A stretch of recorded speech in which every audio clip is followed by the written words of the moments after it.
Welcome to Tsinghua University's i.Center. The aim of i.Center is to facilitate independent thought, information sharing, innovative exploration, international exchange, and a brand new industrial revolution. In a series of educational events hosted by i.Center, including this Tsinghua Maker Day, we are creating an incubating environment to fuse hacker culture with formal education. As a demonstration, we invited a group of students, hackers, innovators, and designers to help build up what we call M-City.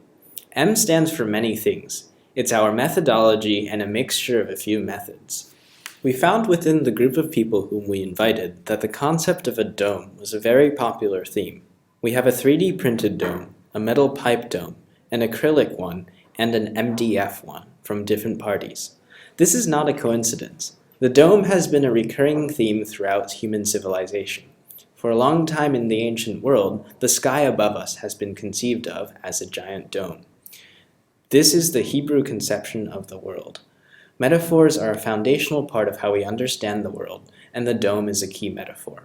We conceived of all these domes we have as independent modules and combined them into one story through layers of metaphors. We built the smallest dome using plans from a website called Instructables.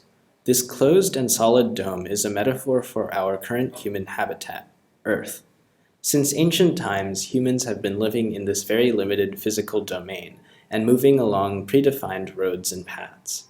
For centuries, it was believed that the heaven is a creation of an unknown but powerful existence, very much like the way the robot in this dome could conceptualize our dome's creators.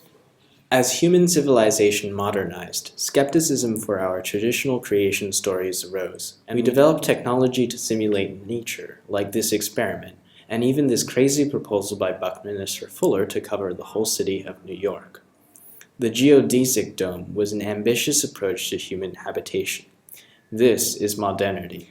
This transparency and structural logic represents human ideology of the time.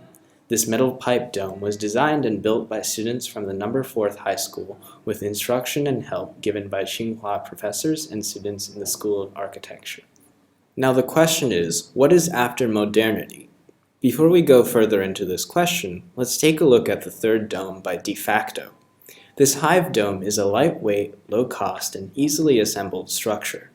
Utilizing standardized wood ligaments and custom 3D printed connectors, Hive aims at maximizing material efficiency by doing more with less. The Hive dome opens up and incorporates various new possibilities. We invited Microarduino and 4D class to install robots and embedded systems onto the pavilion.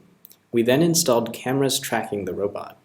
As long as the robot is in the range of the camera lens, the camera will rotate to center the robot in the video frame.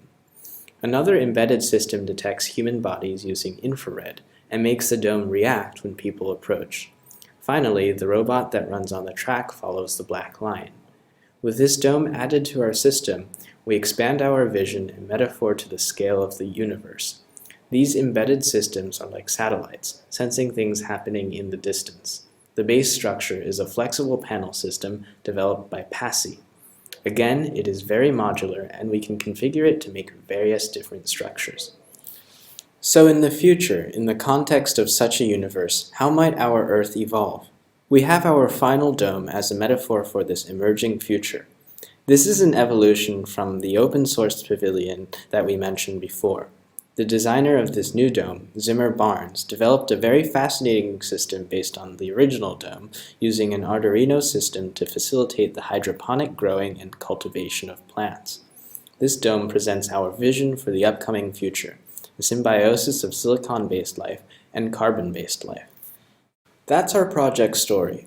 The 4 domes and the other structures and embedded systems are all based on one key word that we have been mentioning, modular. The whole process of fusing these different systems utilized modern collaboration tools. The most important one is mediaWiki, which is our third M in M-City. We asked all the contributors to keep updating their design information. We offered a template as a standard workflow for everyone. Customer needs, functional requirements, design parameters, and process valuables. We took photos and videos to document progress. This workflow is part of our XLP methodology. We will go further into this diagram later. We also used GitHub and Team Vision for collaboration. We have a real engine made by students from the Nanjing Institute of Technology. We even have their video of the assembly process. Utilizing mediaWiki and other tools, we were able to incorporate students and hackers inside and outside of Tsinghua to contribute to our corpus of knowledge. We also had students from vocational schools join in. All this information gets digitized, creating the possibility of data analysis of group consciousness in a team project. This is the cognitive foundation. The next step we will take is to apply the next M, mathematical tools, to transform linguistic and physical information into digital metadata. With the aid of mathematical tools like category theory, modularization creates packages of namespace complex information, and metaphors construct syntax trees of information flow. In this way, we create the foundation of a group knowledge repository for anyone in the world to freely recombine and create new possibilities. Innovation emerges from knowledge iteration at the global scale. This is another interpretation of i.Center. Finally, let's go back to this diagram of our methodology, XLP. As the theme of this event shows, fusing hacker culture and formal education is one of our main goals. Our methods are presented in the 4 forces structure and their workflows. Our sandbox and installation are experiments for now, but we believe that soon this way of learning and creation will become our new social paradigm.